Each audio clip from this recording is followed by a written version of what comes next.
Welcome back to my class. So, I'm talking to BSc second year and we are continuing with the paper 1, that is Animal Biodiversity.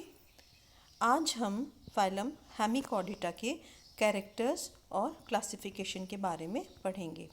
So what are hemichordates? Hemichordata क्या हैं? Hemy मतलब ये एक Greek word से derived शब्द है Hemy जिसका मतलब है हाफ, और कॉर्डे मतलब कॉर्ड यानी कि स्ट्रिंग. हेमी कॉर्डेटा कैसे हो गए? अब आधे कॉर्डेटा के, जैसे कॉर्डेटा के कैरेक्टर्स होते हैं उनमें से कुछ आंशिक कैरेक्टर्स हेमी कॉर्डेट्स में पाए जाते हैं. ये एक बहुत ही छोटा समूह है. इसमें वर्म लाइक ऑर्गेनिजम्स होंगे. मैरीन वाटर में पाया जाता है. हेमिकॉर्डेटा नाम से आपको लग रहा होगा कि कॉर्डेटा है इसमें आगे, परंतु ये इनवर्टिब्रेट्स ही हैं. और ये इसलिए हेमिकॉर्डेटा कहलाते हैं क्योंकि इनमें नोटोकॉर्ड प्रेजेंट होती है और वो भी बॉडी के एंटीरियर एंड में प्रेजेंट होती है. अब क्या हुआ कि नोटोकॉर्ड जो होती है हेमिकॉर्डेट्स में जो प्रेजेंट होती है, इसके कारण इसको जनरली हम बक्कल डायवर्टिकुलम कहते हैं. हेमिकॉर्डेट जो समूह है जिन एनिमल्स का, जिन इनवर्टिब्रेट एनिमल्स का, उनको हम ड्यूटेरोस्टोम्स कहते हैं. जैसे कि इसके अदर एग्जांपल्स हैं हेमिकॉर्ड, जैसे कि एकाइनोडर्मिटा और कॉर्डेटा भी हैं, वो भी ड्यूटेरोस्टोम्स में आते हैं. इसी प्रकार हेमिकॉर्डेट्स भी ड्यूटेरोस्टोम्स में आते हैं.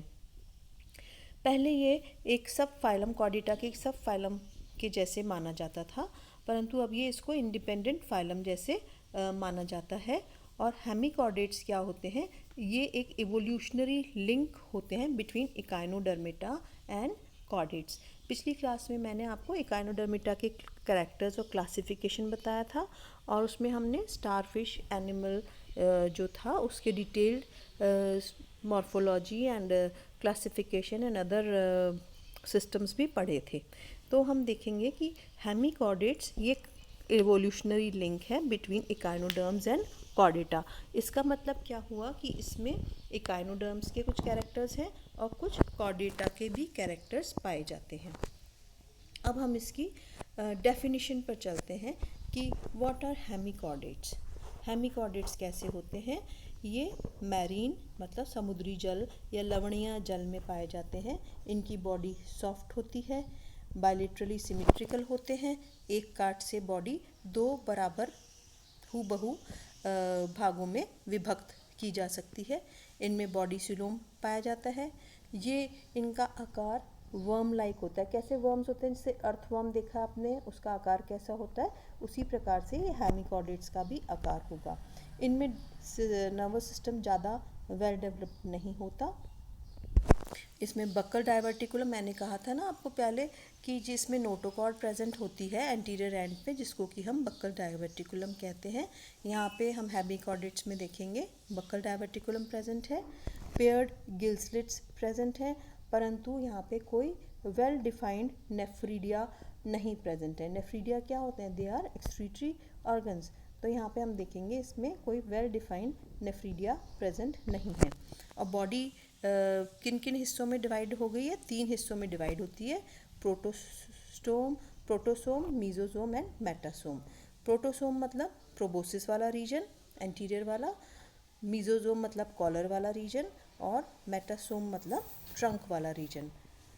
तो ये तो 3 भागों में इसकी बॉडी विभक्त होगी, वर्म लाइक है, और ये हेमिकॉर्डेट कहलाएंगे और ये समुद्री जल में पाए जाते हैं. अब हम इसकी जल्दी से आउटलाइन क्लासिफिकेशन देखते हैं कि हेमिकॉर्डेट्स किन किन भागों में विभक्त होते हैं.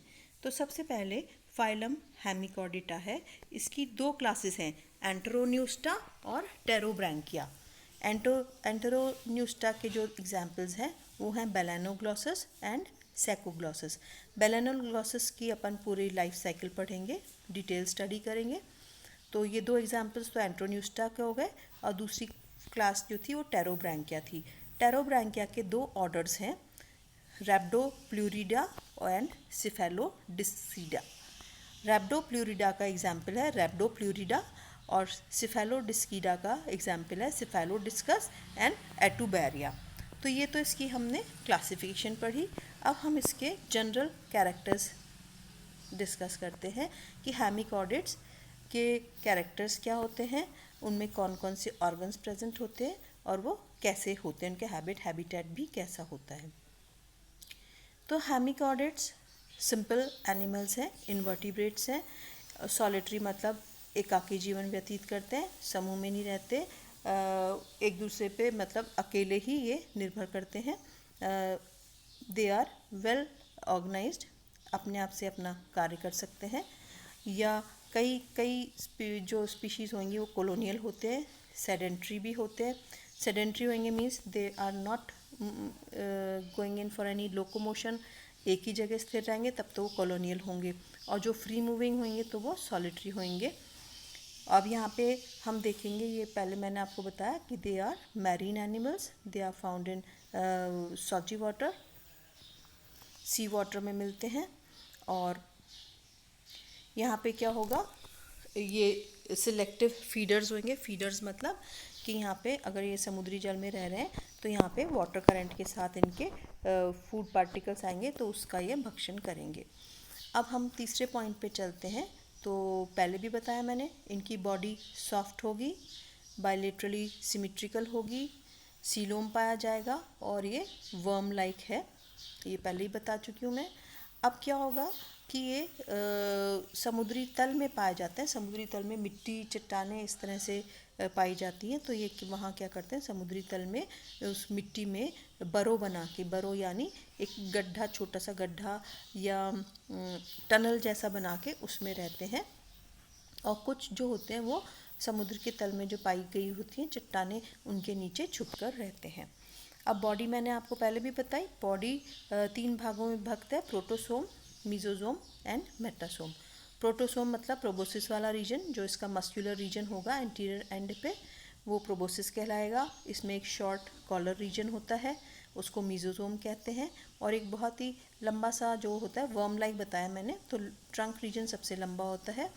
और प्रोबोसिस मीजोसोम से सेपरेटेड होती है छोटे से स्टॉक द्वारा, और उसको कॉलर कहते हैं। जैसे हमारा head and body is divided by the neck region, इसी प्रकार से इसका प्रोबोसिस और ट्रंक रीजन के बीच में कॉलर रीजन होता है। माउथ कैसा होता है, माउथ कॉलर के आगे स्थित होता है। एपिडर्मिस सीलिएटेड होगी और ग्लैंड्स भी होंगे उसमें।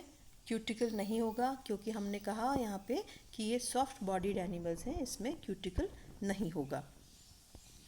फिर क्या होगा, मैंने शुरू में बताया कि ये सीलोमेट होते हैं, मतलब इनमें सीलोम प्रेजेंट है। सीलोम कैसा है, इसमें एंटेरोसीलस सीलोम है। और वो किस किस में भागों में विभक्त हो रहा है, प्रोटोसील, मीजोसील एंड मेटासील। ठीक है। अब इसमें मैंने बताया था कि इसमें शुरू में नोटोकॉर्ड एंटीरियर रीजन में पाया जाता है, जिसको कि हम बक्कल डायवर्टिकुलम कहते हैं। ये प्रोबोसिस में प्रेजेंट होता है, बक्कल डायवर्टिकुलम प्रोबोसिस के में स्थित होता है। अब इसका डाइजेस्टिव सिस्टम कैसा होगा, एलिमेंट्री कैनाल होगी, माउथ से लेकर एनस तक फिनिश होगी। एलिमेंट्री कैनाल कैसी होगी, एक स्ट्रेट ट्यूब होगी, सीधी ट्यूब है, और ज़्यादा इसमें स्ट्रक्चर्स नहीं होंगे। गिल स्लिट्स प्रेजेंट होंगे, न्यूमरस होंगे, पेयर्ड गिल स्लिट्स होते हैं वो। और anterior part of the trunk होता है, वहाँ पे इनके गिल्स प्रेजेंट होते हैं। अब इसका ब्लड वास्कुलर सिस्टम कैसा होगा, it is simple and blood flows forward in the dorsal blood vessels. ठीक है। अब क्या है, एक्सक्रीशन कैसे होगा, मैंने इसमें बताया था कि कोई डिस्टिंक्ट नेफ्रीडिया नहीं प्रेजेंट होते, परंतु यहाँ पे एक सिंगल ग्लोमेरुलस प्रेजेंट होता है जो कि प्रोबोसिस में स्थित होता है, उसके द्वारा एक्सक्रीशन संपन्न होता है। इसका नर्वस सिस्टम ज़्यादा वेल डेवलप्ड नहीं होगा, बहुत सारे नर्व स्ट्रक्चर्स या गैंग्लियन नहीं होंगे, परंतु यहाँ पे inter epidermal nerve plexus, plexus मतलब एक झुंड होगा, एक गुच्छे जैसा होगा, inter epidermal nerve plexus present होता है। एंड एक डॉर्सल हॉलो न्यूरल ट्यूब भी प्रेजेंट होती है, जहाँ से कि इनका संदेश का संचार किया जाता है। यहाँ पे मूवमेंट कैसा होता है, movement occurs by peristaltic contraction of the proboscis. बड़े स्लो मूवर होते हैं, ये स्लोली मूव करते हैं। और यहाँ पे जो हमने बताया प्रोबोसिस कैसा था, मस्कुलर था। तो मस्कुलर प्रोबोसिस था, उस मसल्स में कॉन्ट्रैक्शन एक्सपेंशन होंगे जिनको कि हम पेरिस्टाल्टिक कॉन्ट्रैक्शंस कहते हैं। इसके कारण वो एनिमल मूव करता है। यहाँ पे हम देखेंगे सेक्सेस आर सेपरेट, मतलब मेल एंड फीमेल एनिमल अलग अलग होगा। और यहाँ पे फर्टिलाइजेशन एक्सटर्नल है, क्योंकि एक्वेटिक मोड मरीन वाटर में पाया जा रहा है। तो यहाँ sperms and ova would be shed to the external environment और द एक्सटर्नल वाटर। तो वहाँ पे हम देख रहे हैं कि फर्टिलाइजेशन एक्सटर्नल है। एंड डेवलपमेंट इसका कैसा होगा, डेवलपमेंट में बी इनडायरेक्ट। इनडायरेक्ट से मतलब उसमें लार्वल स्टेज प्रेजेंट होगी between fertilize zygote and adult के फॉर्मेशन के बीच में एक लार्वल स्टेज प्रेजेंट होगी। इसका लार्वा क्या होएगा, टॉर्नेरिया लार्वा कहलाता है। और कुछ एनिमल्स में डायरेक्ट डेवलपमेंट भी होता है, means the fertilize zygote hatches into a smaller animal which with the passage of time grows into the adult animal. So today we discussed about the characters, definition and outline classification of phylum Hemichordata. And now in the next class we would be dealing with the characters of the two classes of Hemichordata, Anteroneusta and Pterobranchia. अब इनके मैं आपको characters next class में इनके बारे में आपको बताऊंगी, और फिर उसकी अगली क्लास में हम बैलेनोग्लॉसस के बारे में डिटेल में स्टडी करेंगे। तो आज की क्लास यहीं हम समाप्त करते हैं। अगली क्लास में हम जल्दी ही मिलेंगे। Till then bye.